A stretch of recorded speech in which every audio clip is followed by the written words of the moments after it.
Hi everyone, welcome to Adulting with Addie. My name is Addye Buckley-Burnell. I'm the Associate Director of Career Development here with the University Career Center at Auburn University, and I'm here today to talk a little bit about Zoom etiquette. We are in a really interesting time right now where we are all having to become experts of all things technology, and Zoom has become a real big part of that. Whether you're meeting over Zoom, Teams, Facebook Messenger, these same rules apply when it comes to how to do this professionally and how to do this courteously. So we're going to hit on some of the etiquette rules that you need to remember. All right, first off, should go without saying, clothes are not optional. All right, when it comes to any type of meeting you're going to have in a professional setting, in an interview, in just a personal meeting. Clothing is necessary, and I'm not just talking about your waist up. You want to make sure that you have clothing on fully, and that if you have to stand up, that you are not going to be embarrassed by doing so. So clothing is an important piece of that. Make sure that you have clothing on. Check your video and mic. Make sure they're working. Make sure you know how to work them. Now, connecting with the computer audio is the most ideal setting.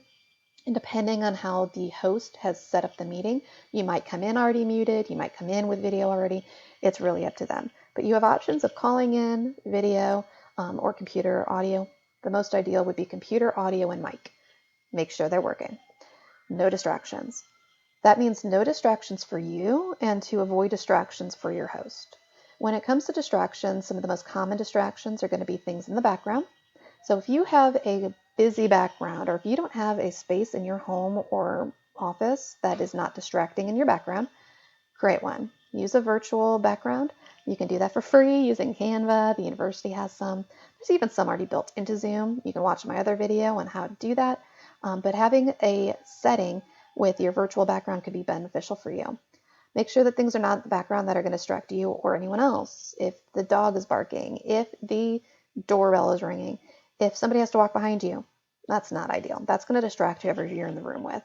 However, some things are just going to happen. For instance, it is not uncommon for my dogs to run and jump on my lap. It is not uncommon for me to have a kid running in the room, but I would like to minimize that as much as possible. So quiet space where you would minimize distractions. That's where your headphones come into play, and that's another tip. Headphones allow for the other noises in the room to not be heard as well and allows for me to focus on you. It's also ideal that you not have side conversations going on. So if I'm sitting here talking to somebody else and I'm in a meeting or a class, that could be very distracting for the people who are actually also in that meeting or class. And so that's certainly not ideal. When it comes to your lighting, that can also be discouraging or distracting. So when it comes to your lighting, realize that the lighting in the room is important.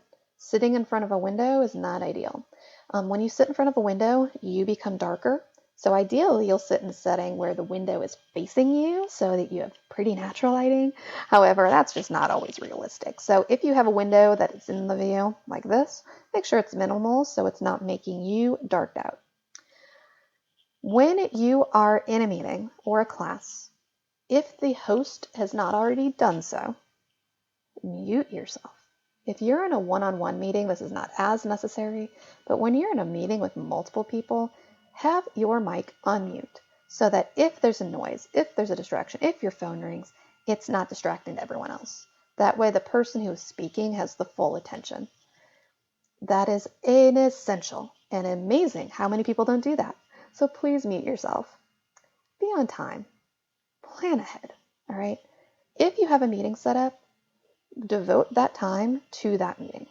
So what that means is that you should not be walking around with your phone or walking around with your computer where you're just walking through a room. Sit down, have that meeting be your attention, and don't be late to said meeting. It is very important that we are dedicating our attention and our time to the people that we're meeting with. Have headphones in, whether they be corded, wireless, doesn't matter. Just make sure that they are in so that you can hear better and the microphone is really only focusing on you if you can. Not everyone has headphones and that's okay, but make sure the room is as quiet as can be if not. No multitasking. Again, please don't be walking around your apartment, walking around your space. That is incredibly distracting to all involved. So mute yourself and make sure that if you have to do something that might be distracting, let's say you're in a class and have to go use the restroom, Please, please, please do not bring your computer or your phone with you. Instead, mute or stop your video so that you're not logging out of the conference or the meeting. You are muting your video so it just is a black screen with your name that pops up during that time, and then come back and restart your video. That way, again, you're not distracting anyone by eating, leaving the room, or it's not an empty chair. All right. If you want to talk, you have two options. If it's one-on-one, obviously you can talk more readily. Please don't interrupt the person speaking. But if you raise your hand, that tends to be a good indicator, or use the raise hand feature in Zoom. That way the host can see that you have something you want to add. Or if you have a question that can wait, put it in the chat box. That way you don't forget about the question, but the host can then see that and address it when they have a break in time. All right. So I really hope that this is helpful for you. A lot of this should be common sense, but let's just be honest. Common sense is not as common as we all like to believe sometimes. So if you have any additional ideas about things that you could be doing over Zoom to make sure that you are using that technology effectively and are being as courteous as possible, please let me know. Otherwise, use this time as a learning experience and make sure that we're giving the best first impression to all of our meetings, especially at this time over Zoom, where technology can be our friend and can also be our enemy. Have a great day and also have a great week.